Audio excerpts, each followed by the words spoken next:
slide, please. Thank you, Chairman, and thank the witnesses for being here today. As Senator Kane mentioned a few moments ago, expanding the Pell Grant for short-term skills-based education, it's one of the quickest and the best ways to combat these labor shortages that we're talking about today and the ones we've seen around the country. I think that my proposal, the Pell Act, which the House is actually taking up this week, it's one of the best ways to approach expanding this program. So my bill allows a variety of educational institutions to participate in the grant program with guardrails that empower institutions to produce high-demand workers for high-paying jobs. And that's exactly what we need to build up our defense industrial base. So, Dr. Lockwood, the need for a strong pipeline, switching gears here to cyber workers, that need has grown exponentially given the current threat environment that we're in. So a two-part question. What can the DoD learn from the private sector on recruiting and also retaining cyber talent? And simultaneously, how can the DoD better compete against the private sector for that talent pool? Thank you for the question. I think one of the key lessons of the private sector is that a four-year degree is not necessary. We need to enable our young people to become productive workers as soon as possible, and Dr. Johnson has earlier mentioned AI-enabled training. I'll just offer that DoD already has experience with AI-enabled training, in particular in the IT field, where the Navy some years ago piloted a program to train its shipboard computer technicians using an AI-assisted digital tutor. This was an incredibly effective training methodology and quickly was brought to bear to skill up, in this case, an enlisted force, individuals entering without a college education, and quickly make them wildly productive. Not only were they very quickly trained, but the quality of their training was significantly superior to those who had gone through the traditional schooling. And then, sir, I'm sorry, could you remind me of your second question? Well, how could the DoD better compete against the private sector for that talent pool? Because they're going to be using some of these same things that you're mentioning. So how can we differentiate DoD? Yes, thank you. I think one thing that the department can offer that the private sector cannot is purpose that is driven by something other than a profit motivation. To some extent, the department will not always be able to compete on wages. It can compete on purpose. I would encourage you to develop a revolving door mindset to make it easy for workers to flow in and out of public service and private employment. Right now, it's more of a one-way exit than a revolving door.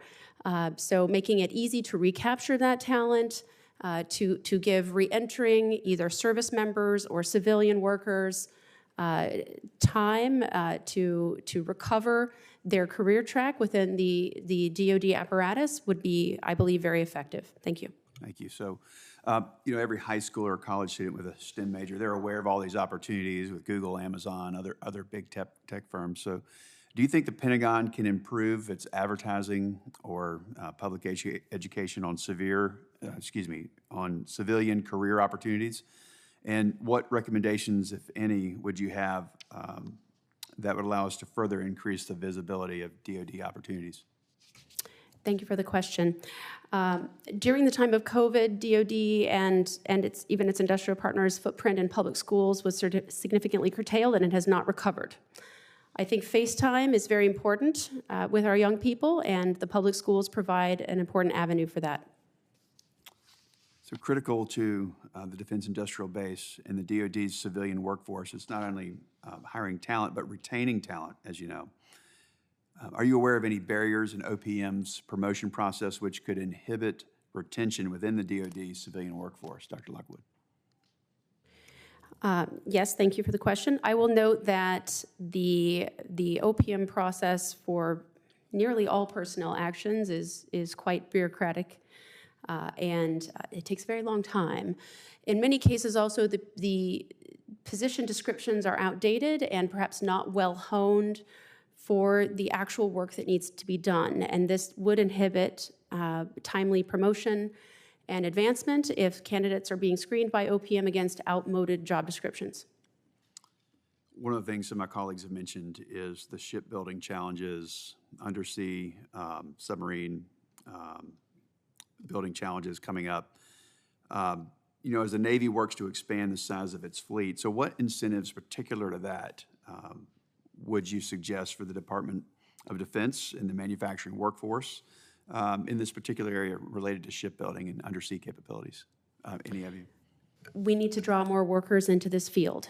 So in terms of incentive programs, I think we need to fix the broken federal wage grade system and compensate for these high demand skills.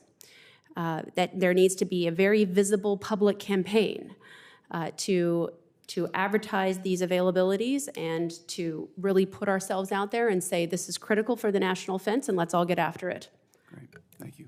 If allowed, Chairman. Senator, but just very quickly to that point, we actually went to the civilian workforce and asked the question, this is broadly, only 46% of working American civilians have even considered the Department of Defense as employer.